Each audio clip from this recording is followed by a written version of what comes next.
If you liked this episode of the Hockey IQ podcast, please leave a like, a comment, and especially review our podcast. If you truly listened all the way to the end and you're listening to this right now, you enjoyed this episode. Please go and give it a 5-star review. That helps us out more than you know. Thank you so much and look forward to the next one.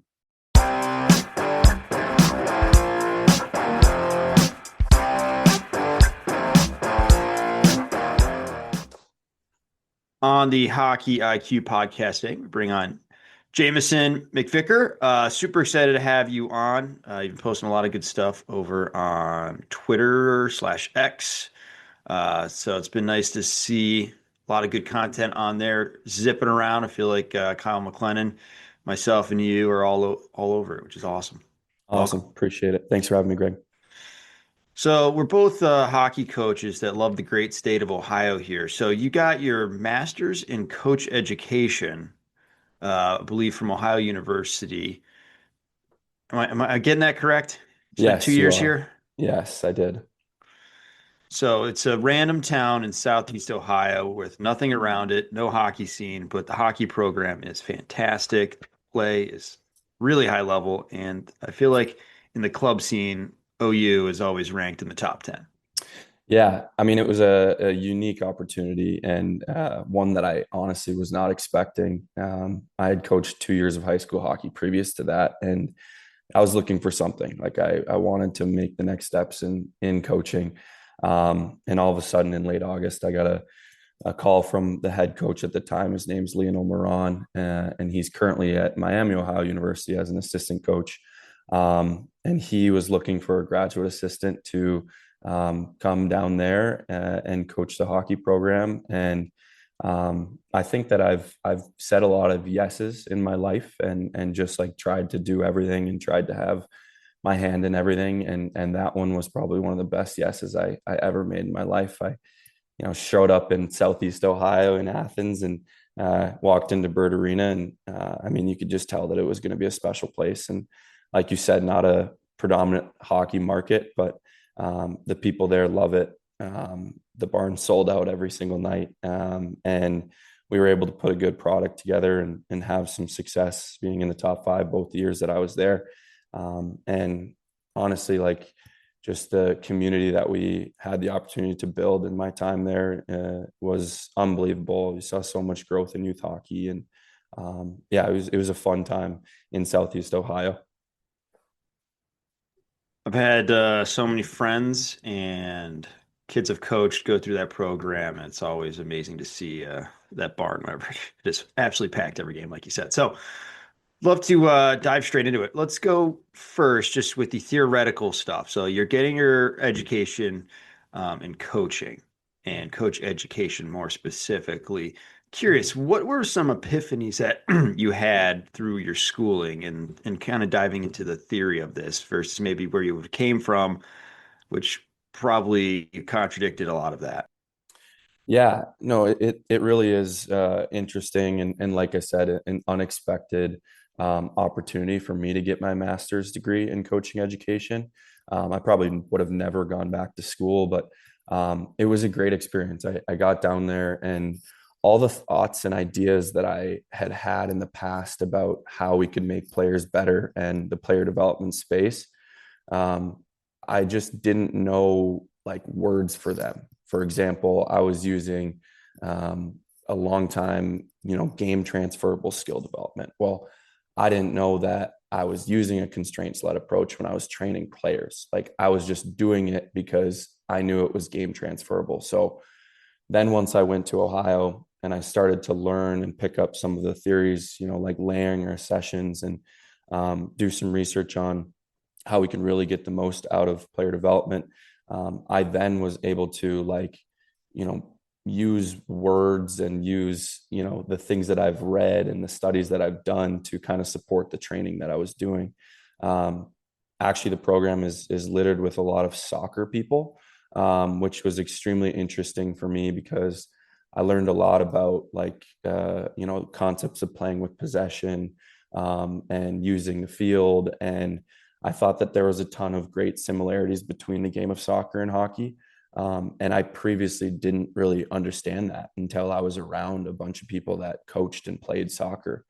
And then I just got the opportunity to meet a lot of great people. I worked with the head football coach. I got the opportunity to work with the head basketball coach, and just knowing like what they were doing, that they were getting their programs to have success, and how I can apply and transfer that into the game of hockey was something that really opened up my mind to not only the player development space, but also a team culture perspective. All right. Well, you can't tease all that and not give us examples. Yeah. So I guess the most interesting part for me was it was a lot of like project-based learning. Like for example, one of my professors, his name was Dr. Allenson, and one of his assignments was layering of a session. So we're going to build this session from the ground up. And again, I was in a class with primarily other sports. So I think that I was the only hockey student. So when we would go to the gym and like perform these sessions, I was with people that didn't know much about hockey or hadn't played or done hockey in the past. So how can I build this session and layer this session from the ground? So how are we going to start with our stick handling? Like, what am I going to teach them and get them to pick up on the concept of stick handling or the skill of stick handling? And then the next step is, how am I going to build that into adding pressures? How am I going to build that into learning how to pass or using space or puck protection habits? So for me, it really helped me relate teaching people who didn't have hockey experience to teaching youth hockey. I was able to then build sessions where we were just, working on a stick handling constraint, and they weren't very good at stick handling, but how could I get them to improve through using puck protection concepts? So how could I add pressure to their stick handling game or portion, and then really see them improve because they would realize, oh, I have to protect this puck so that the other person doesn't get it. This in turn will make me better at stick handling. So just some interesting things that I learned mostly. And it wasn't really from the literature. Like I didn't read a ton of literature about, in my master's program. I did a ton of writing, but it was all like research based that I would just observe and write. And that really helped me as I started to like break down sessions and structure them just so much better than I had before I had entered the program. All right. Can you give us an example of what that looks like if you got a 50-minute practice plan? What are we doing? Yeah. Yeah. So I think that, and this is fun because I actually did this last night. But one of my favorite things to do if we're working on stick handling and puck protection habits is just like king of the neutral zone. So everybody has a puck. Let's put them in a condensed space. Blue line to blue line. You're trying to keep your puck and also knock the other person's puck out. Now, very simple, quote unquote, but also extremely effective. Okay.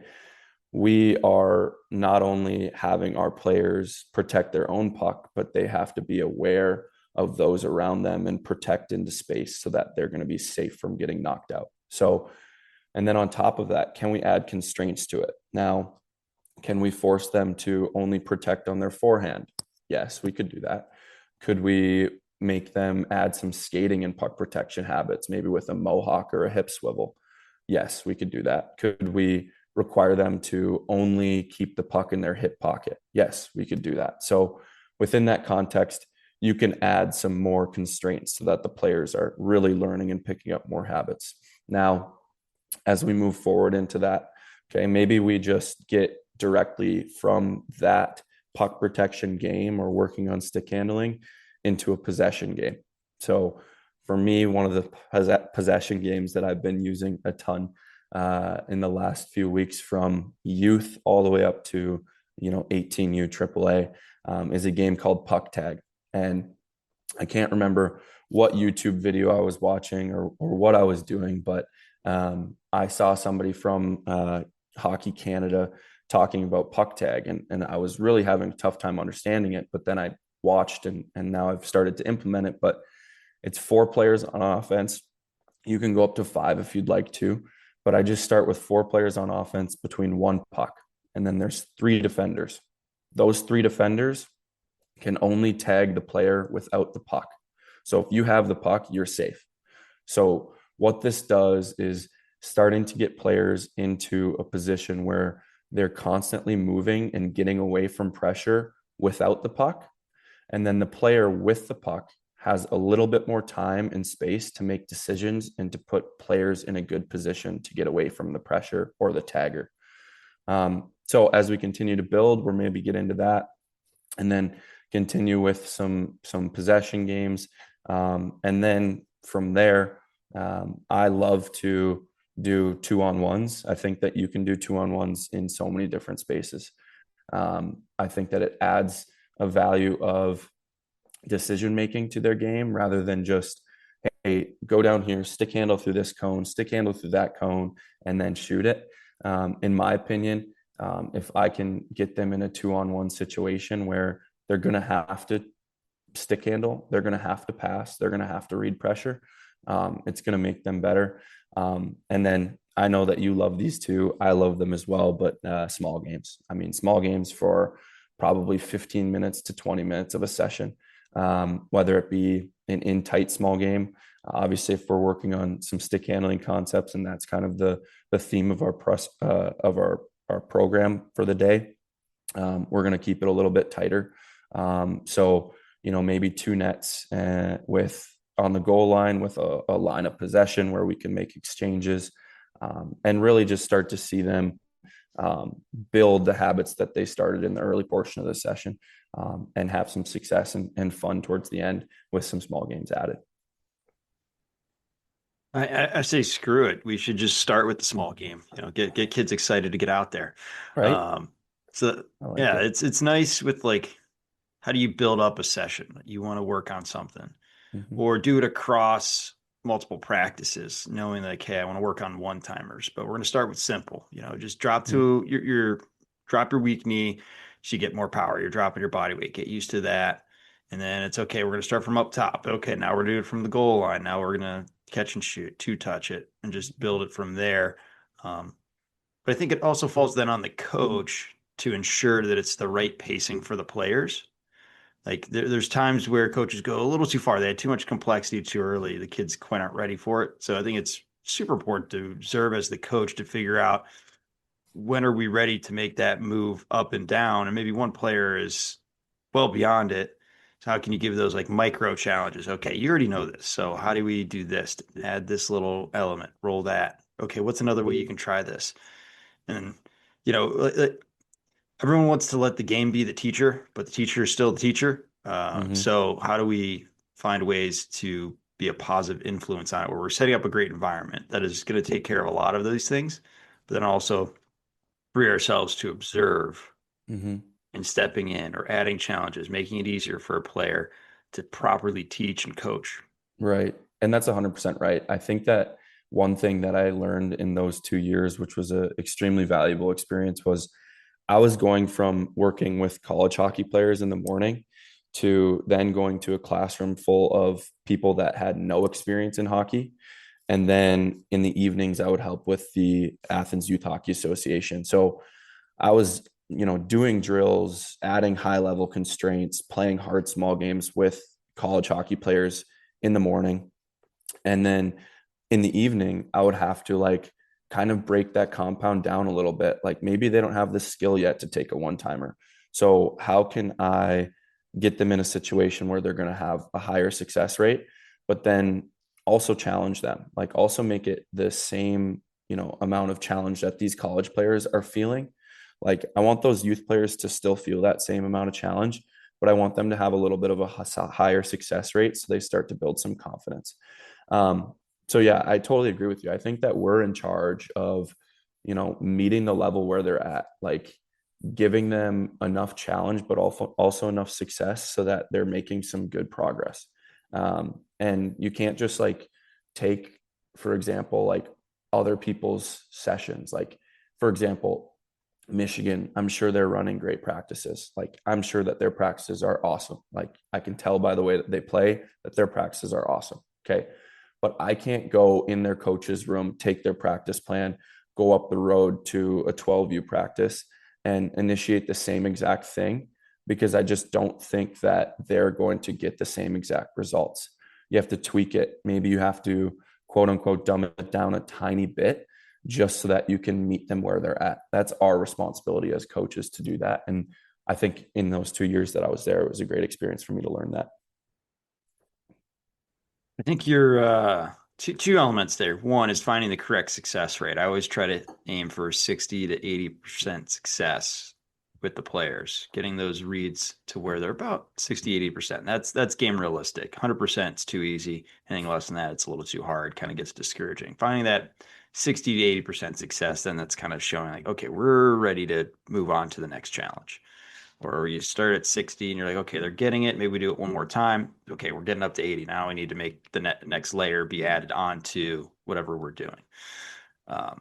So that would be number one. The second piece would just be around the last thing you said, which was like dumb it down, which I think is an oversimplification that a lot of us coaches do. And really, we're getting at the idea of, do we want to simplify or do we want to deconstruct? For me, as much as possible, avoiding the deconstruction, having a situation, completely pulling the kid out of it, and rather just simplify the activity into a space that's going to get them X amount of reps at this, get X amount of reads at this. So more so, especially when you're thinking about group and less on the individual, like just simplify things down, make the reads easier. Then we can add the complexity back on, or start simple and then add. It's a easy way to eliminate 3-4 minutes at a whiteboard is start with an activity that's like 3-on-3 cross ice. Okay, you wanted to work on F3 high. Okay, we've now got an invisible line down the middle. You've got to always keep one player on your side of the ice. Okay, and then you're like, okay, we want to work on transitional play where we're getting guys moving and filling for each other. Okay, so if you get possession of the puck on the other half, now you've got to use that player. They have to activate. They don't even have to touch the puck. They can just simply go down and someone fills for them. So you can add all of this complexity that you normally have to explain all the way through the first time, eliminate it completely, and you're building the blocks and you're slowly getting the reads for the players. So I just wanted to make note of that we're simplifying, not deconstructing it to like, okay, we're going to stand here and do a 5-on-0 run through. Right. Right. Like, you still want to get the same result out of it, but for players at a younger age or maybe with less skill level, like, you have to just lead them to that conclusion, right? Like you said, like, if I want to have F3 high, like, I'm going to take a spray paint bottle and I'm going to split the ice in half and they have to stay above this line. Like, then they're starting to recognize, oh, that's what he means by that. That's what he means about working above the puck. Like, that's what he means by staying above. Like, it's leading them to have a successful conclusion.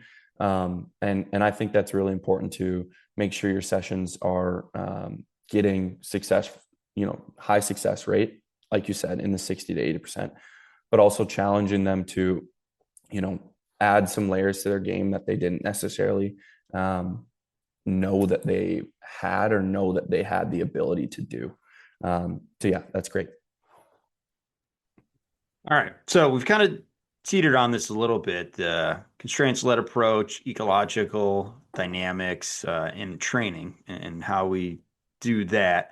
But it's also been a curious past few summers where we've actually seen a lot of NHL superstars, particularly the young ones coming through. I think your Celebrinis, your Bedards, a lot of the guys up in Montreal with Adam Nicholas, getting into this type of training all through summer. It's not, I'm going to go to my barn, rip a few pucks, go lift hard. Like, it's truly looking at getting good reads in there as well. And we can see the amount of success that a lot of these young kids have had coming off a summer like that. They're all pretty much off to a hot start of all the kids we've talked about.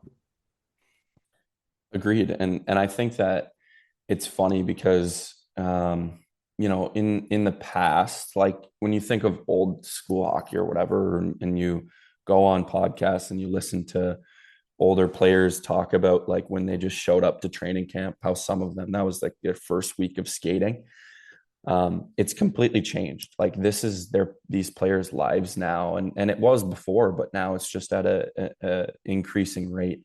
And to me, like I think that players are having success because they are putting some real like contextual training in during the summer. Like two players that you mentioned, excuse me, Connor Bedard and Macklin Celebrini. I'm doing a disservice because all I see is his name on Instagram, but it's Cavo Hockey. I'd love to credit him. I think that he does a great job. But the things that I see from him when he's working with those players are all under pressure or added constraints or making them make decisions. And you just see them completely flourish when it gets to them playing in a game.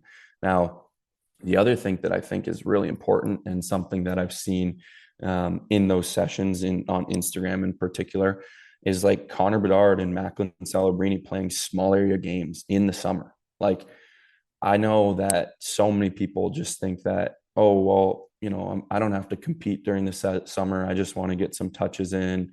Like it's not so much like even the competition, which I think is very important, but it's like I said, the constraints or the game transferable skill development that you're going to be able to see success in during the season if you use it in the summer. So, like you mentioned, I know that there's players that stay up in Montreal with Adam Nicholas. Ivan Demidov, I believe, is one of those players that has spent a lot of time with him. And you can tell that his thought processing of the game from the back half of last year to the beginning of this season is drastically improved. Cole Caulfield gets better every single season because he understands, he reads pressure better. He sees the game in a different way. And in my true belief is because throughout the summer, they're using constraints-led approach and using context within their training to make sure that they're improving on certain areas of their game that they need to. And I think that it's really fun. And I think we're going to continue to see people, NHL players, college players, like really focus on doing contextual training throughout the summer because it matters and you're going to see results.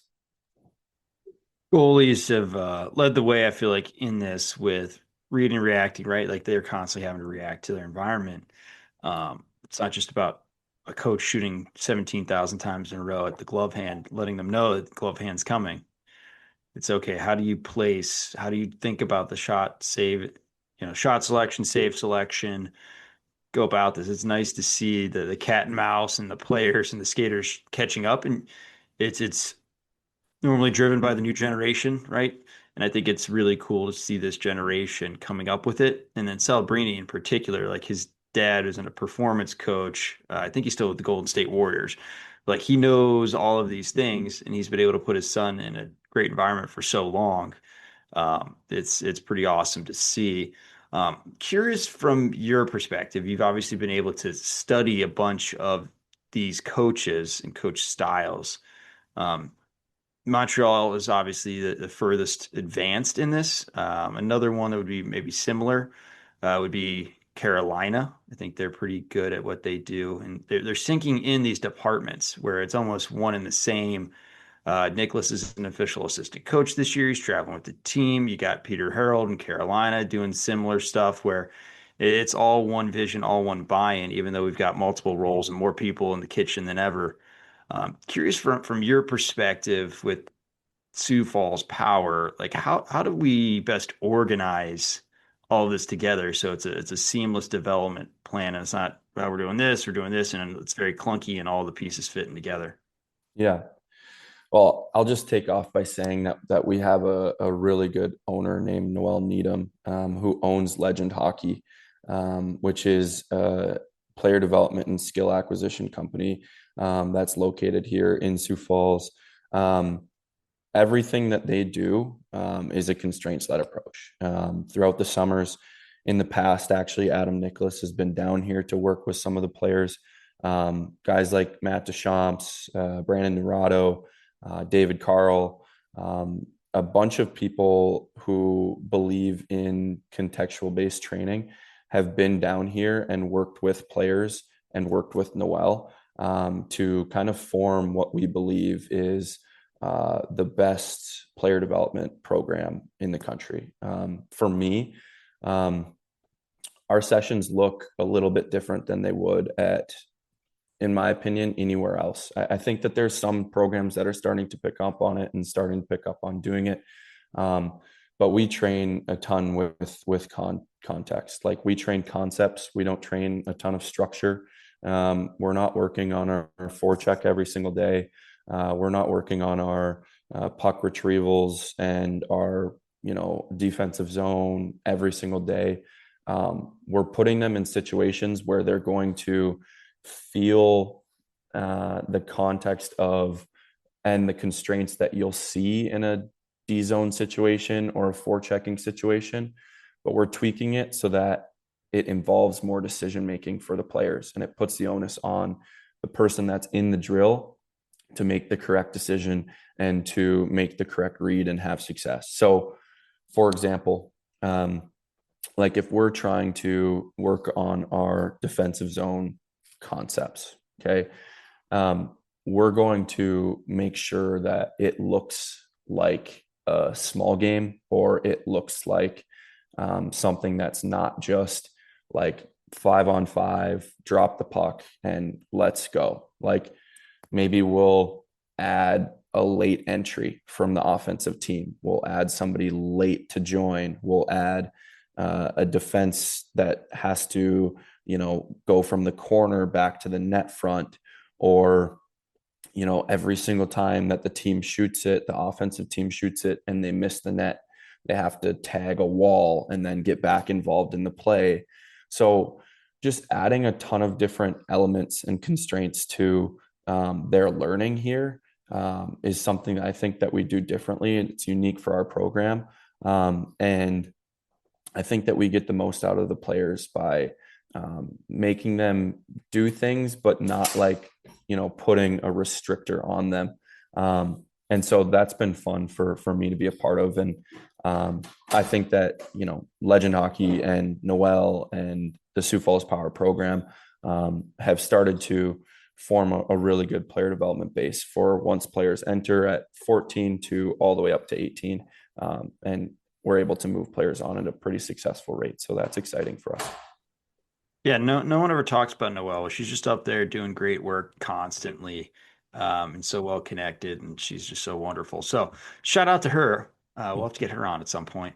But I think one of the big things you mentioned there is like it's you're getting the right reads. Like when you talk about players as they go up, their focus needs to be attuned to the right information, because a lot of times coaches talk about scanning, but it's really what are we perceiving? What are we focusing? What are the key information out of the environment that we need to know? Like, I love the GeoGuessers, like the coolest game ever. Like, some of these guys will get it less than a second. It's like, okay, well, what are they looking for? Clearly, you're not just taking the whole picture. Like, you're looking at very specific things, like what's the kind of grass? What are the signs? What's the language? And all of these things accumulate, and they do it so often that it's just super automatic, where it seems like, how did he read that? How did he see that?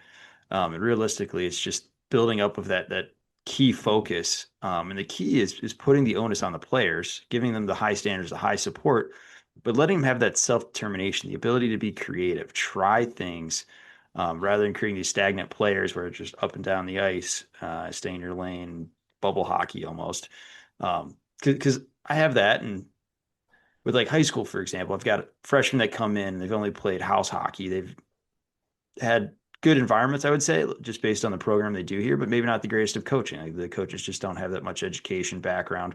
We've got the game growing faster than we can grow coaches.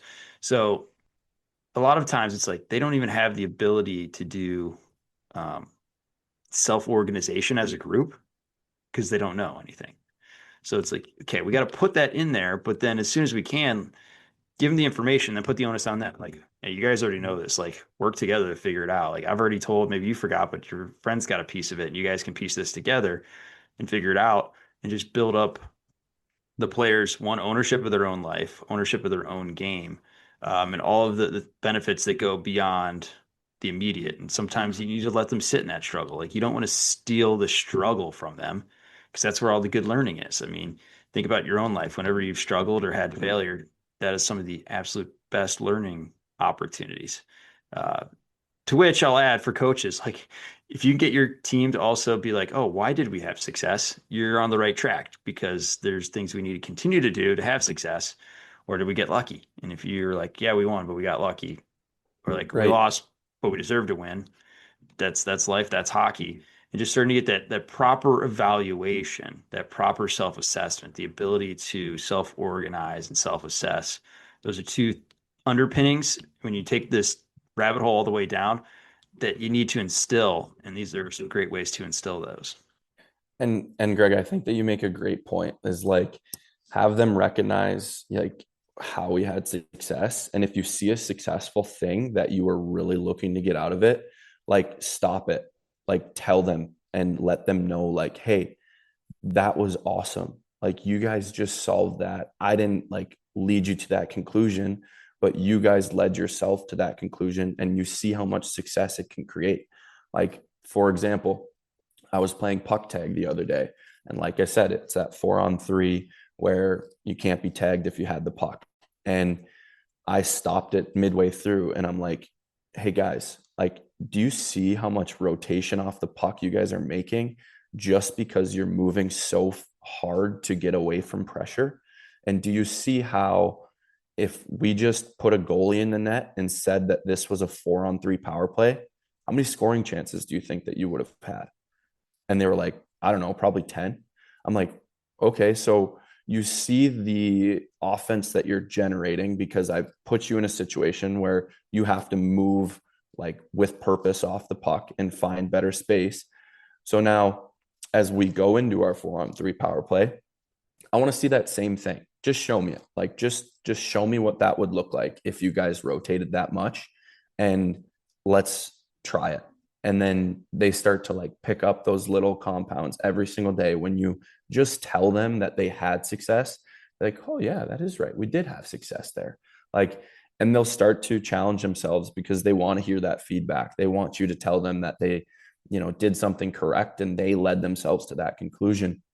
And so I think that it's really important for coaches to understand like, hey, if you see something that's successful, whether it be through video or on the ice, actually in practice, like let them know that that's the case. Because if we're going to train with, not hard, fast lines of like our structure is this and you have to do this, if we're going to let them be a little bit free and solve problems and, play with possession and, sort out in the defensive zone and positionless hockey, then you have to tell them that when they have success, like you got to really, really let them know that they did a good job there and to continue to pick up on that habit.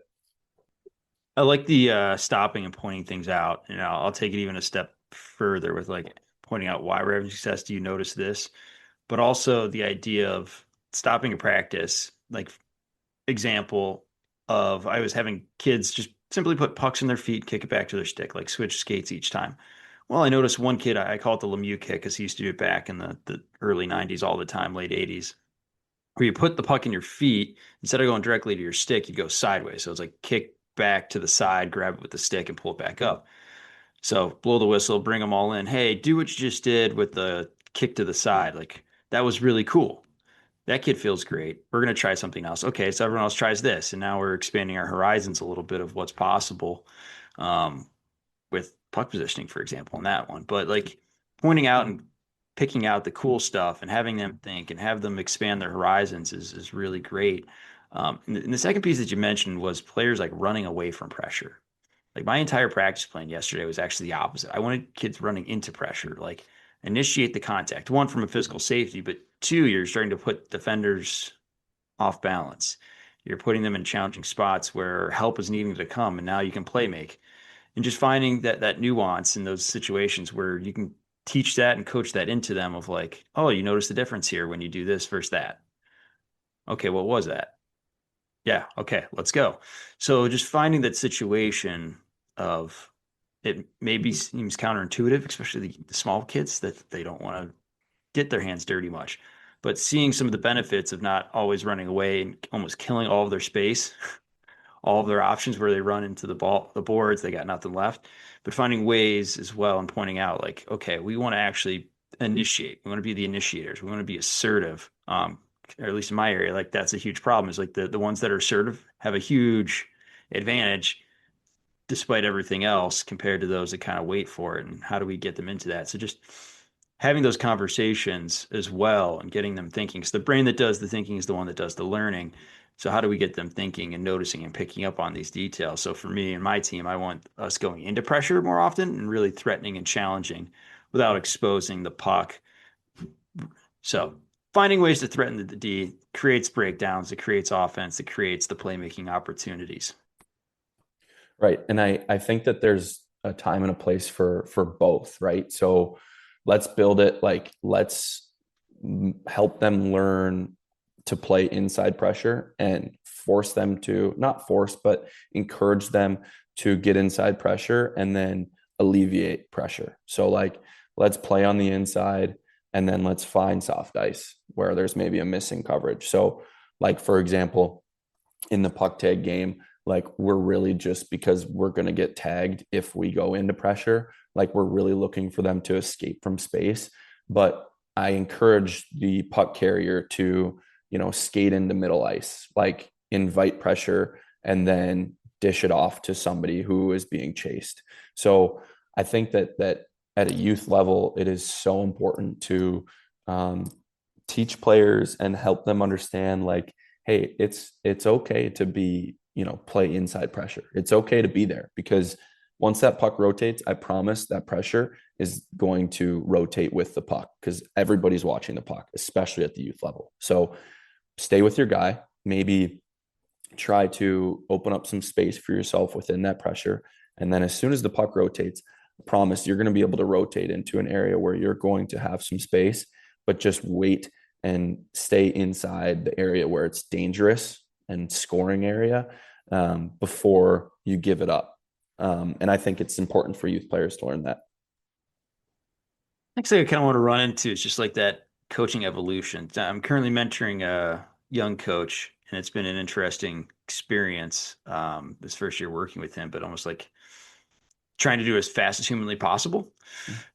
So one was like, okay, here's what I like to do, and here's some whys, and kind of explain it. But over the past few weeks, just been really shifting off a lot of the roles, responsibility onto him.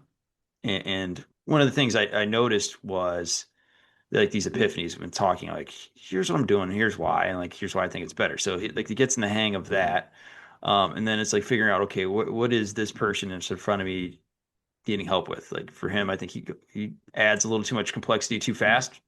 Like we're progressing the kids, but how fast are they going? So getting them in tune with that.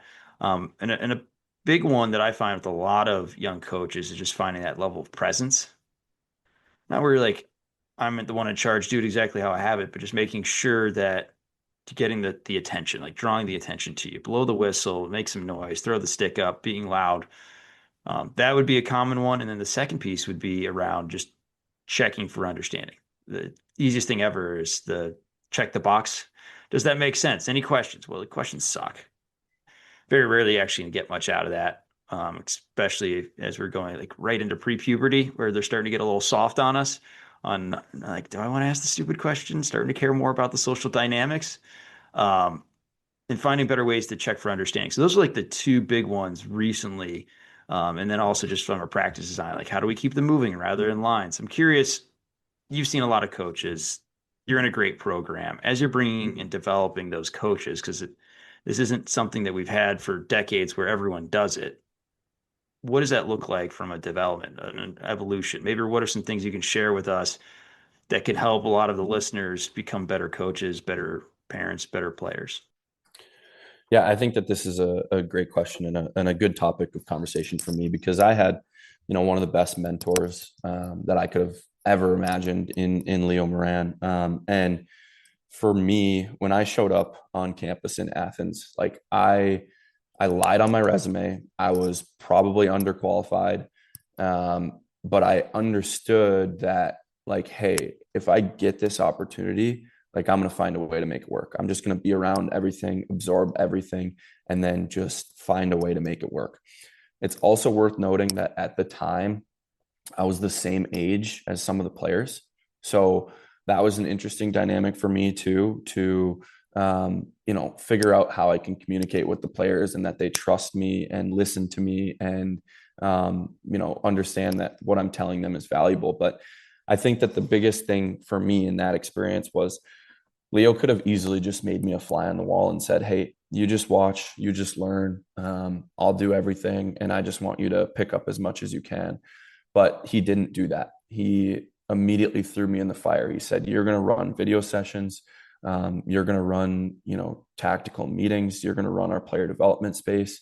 And you're going to learn and pick up by doing. So yes, we would have hard conversations in the coaches' room for hours and hours and hours about what we were doing. But I've always been somebody that I don't just necessarily agree with everything. And I think for Leo and I's relationship, and we're still best friends to this day, but I came in and I know that I see the game in an interesting way. I kind of see it I can't just watch it. I can't just watch it. And I'm always seeing different things. So when we would sit in video meetings or whatever, I would kind of be like a antagonist. I would be like, okay, you see that, but I see this. And so he would be like, okay, well, expand on that. Why? And so I would expand on it. And all of a sudden we'd form a good conclusion of, the right answer. So Leo threw me into a lot of situations. He threw me into video meetings. He threw me into one-on-one meetings. And I really learned from that. He also had me draw drills for him and draw practice plans for him. And, maybe he would use them, but maybe he wouldn't even use them. He'd have me do a practice plan and then maybe we'd go with something different. But what I learned from that was if you're trying to mentor a young coach, you have to give them the keys. You can't dangle the keys and be like, okay, you can kind of do this, but I'm going to do that. You have to give them the opportunity to grow by doing. Not only that, but you also, when you guys are talking or meeting, let them go to the whiteboard, let them draw and talk and explain to players, have them do it first so that they know what it feels like, so that when they have the opportunity to be a head coach or when they have the opportunity to own a player development company, they're comfortable speaking to players. I think that one of the biggest things and common things that can happen in a coaching environment is that the head coach just does everything. The assistant coaches, you guys are going to support. You're going to help out here and there when asked, but you're never going to draw a drill on the board. You're never going to come up with a practice plan, and you're never going to speak at the board to the players. And those three things will kill a coach. He'll just stop coaching, or he just will never develop and will never grow. So when we're in our coaching rooms, we're all throwing ideas at the board. We're all throwing different constraints at the board and different practice plans at the board. And we're trying to see what the best solution is. It doesn't matter if you're a first-year assistant coach or you've been there for 25 years. We want you to have involvement, and then we'll just build off that idea. So we'll just layer off of each other. Okay, that's a good idea. What if we did this? What if we did this? What if we did this? And then, for example, if there's a coach that maybe isn't as educated in, contextual training, or let's call it the constraints-led approach, have them draw a drill. Okay. Okay, this, let's say, for example, the coach just wants to do 3-on-3 cross ice in a small game. And it's oh, okay, that's great. I love that. But what if we added this to it? Give them suggestions, give them ideas. And then they're oh, wow. I really like that. I think that that's really interesting.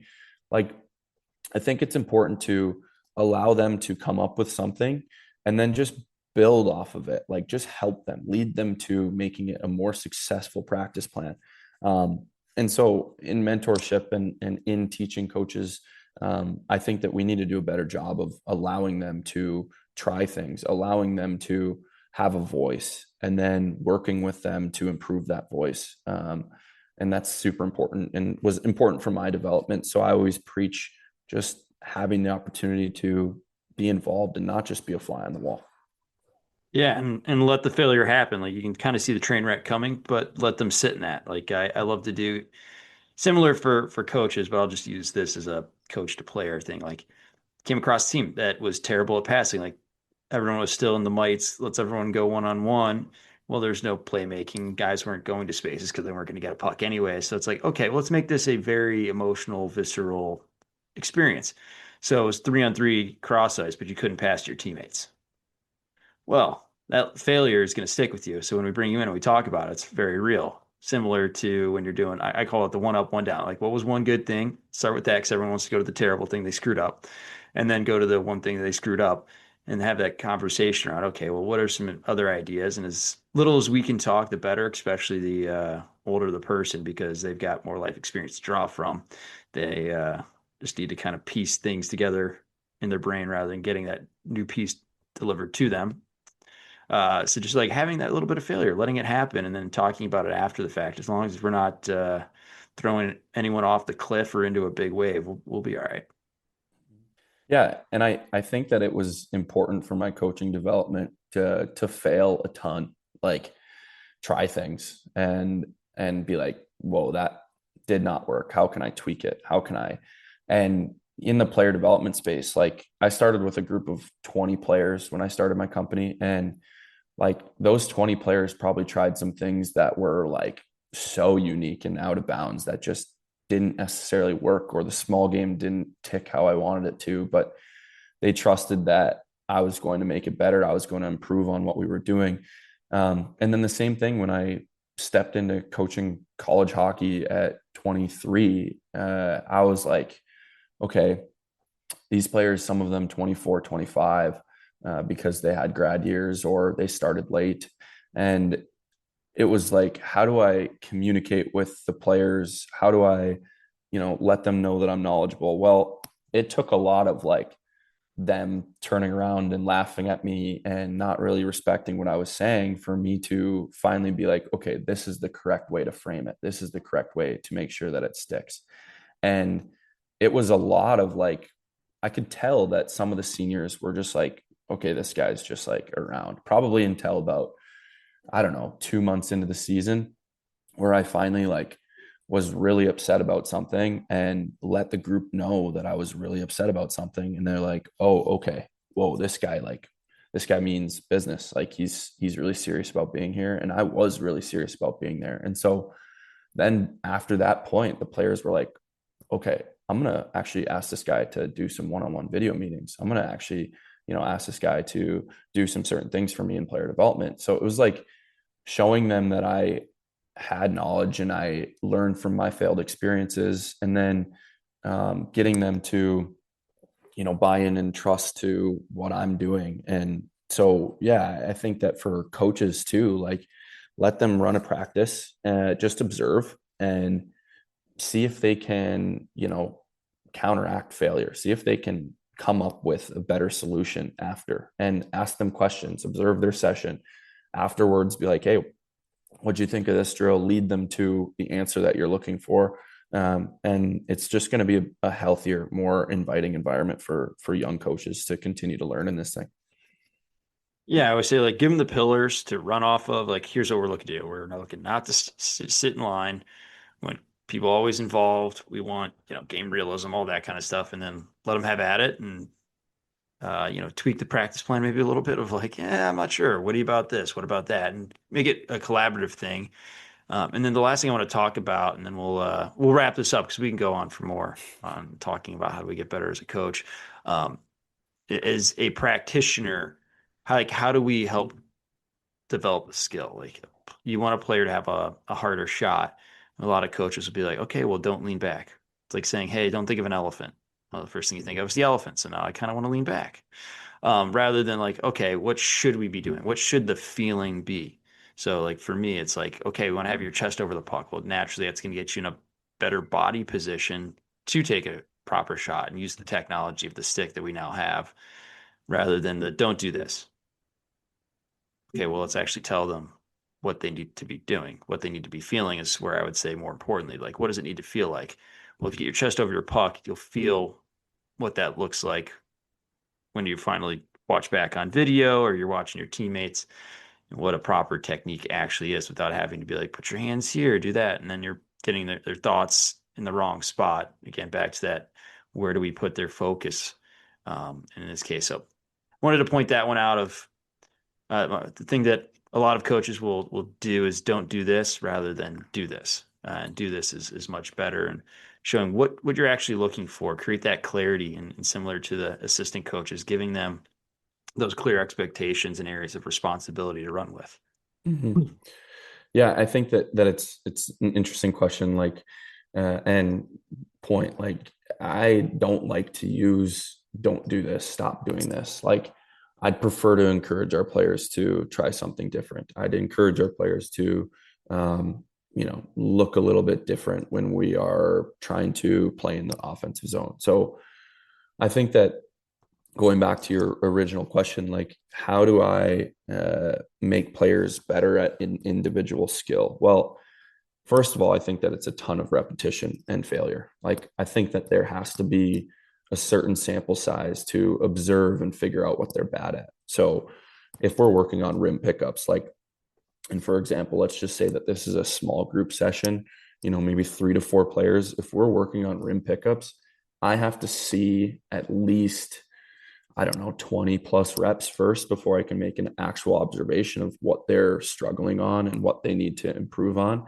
I think that there has to be a certain time under tension before you're going to make corrections. So that's the first step in observing and understanding what they might be struggling with. Now, after that, like, I think that you can learn a ton through watching video and showing them different clips in different situations. So let's say that if I have the resources to bring my iPad out there and take a video of them picking up a rim, well, I might take 2 minutes to show them non-successful rim pickup. And then, like you said, instead of saying just don't do this, how about I show them what a successful rim pickup looks like and say, do this instead. So then when you're really digging into the skill, for example, I think it's important for us as coaches to show them directly what we're looking for. At least me, I'm a very visual learner. Like, I learn a lot by watching, and then I learn even more by doing. So when I'm coaching, I have to do the skill to, like, really talk about what I'm teaching, because, like, for me, I'm, going to demo it. Like, if I'm working on puck off hip, I'm going to show them what puck off hip looks like, and I'm going to do it first. And then they're going to start to be like, oh, that's, visually what that looks like. Like, that's okay. That's interesting. Like, I'm going to try to do exactly what he did, or make it look similar to that. So when we're picking up rims, maybe I take a couple reps and try to get them to, see what that looks like. And, getting more of those do this feedbacks, do this, do this, do this. And that will in turn improve their, individual skill development. And I think that there's many ways to go about it. Like, number one, I love using film to show them. I think that, there's certain guys, like, just go on, if you have, the opportunity to use Instat, like, and you've heard in the past that Nikita Kucherov is good at picking up rims, like, go search in the type bar Nikita Kucherov and go watch some videos. I bet you that you're, as a coach, going to find some things that you're interested in and find some things that he's good at, and then clip a couple things, like, and then your next session prior to going out there, just show them. And then after that, once they start to do it, I bet you that they're going to start at a little bit higher of a level than they would have if you hadn't have shown them.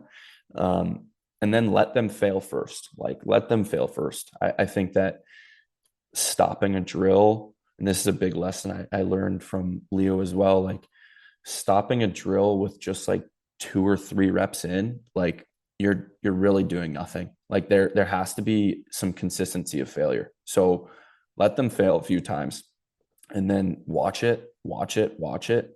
And if they fail, 7, 8 times, then we should probably stop it, have a conversation and help them out. But don't, quit saying like, hey, you cannot do that. Like you cannot do that. Quit putting restrictors on their brain. Like say instead, let's encourage them to do this. Let's encourage them to do this. And I think you're going to see some better skill development. You also just see some better players in the long run.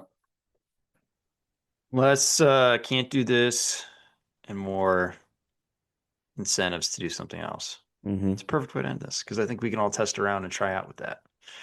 So, Jamieson, this has been fantastic. Really, really appreciate you coming on, sharing some insights. This is a coach goldmine, so you're gonna have to share with all of our good friends, Deschamps, and et cetera, and pass along to all of our circles because there are a lot of details and nuances that we've hopefully brought light to, but also there's a lot more that goes around it and creates that personal journey of development for everyone. So excited to have this released. Thanks again so much for taking the time. I know it's bright and early morning when we're recording this for you. hey, thanks for having me, Greg. I think that this is going to be really valuable for some coaches and people, and hopefully we just continue to make an impact on the great game of hockey. All right. Appreciate you coming on. Take care. Thanks, Greg. Yep.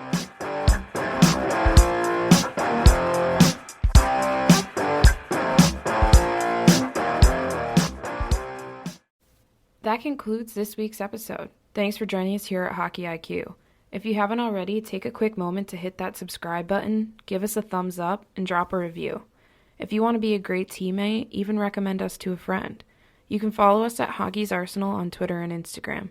Check out the website, hockeysarsenal.com, where you can subscribe to the weekly newsletter. You won't regret it. Catch your buttes here next week for a brand new episode.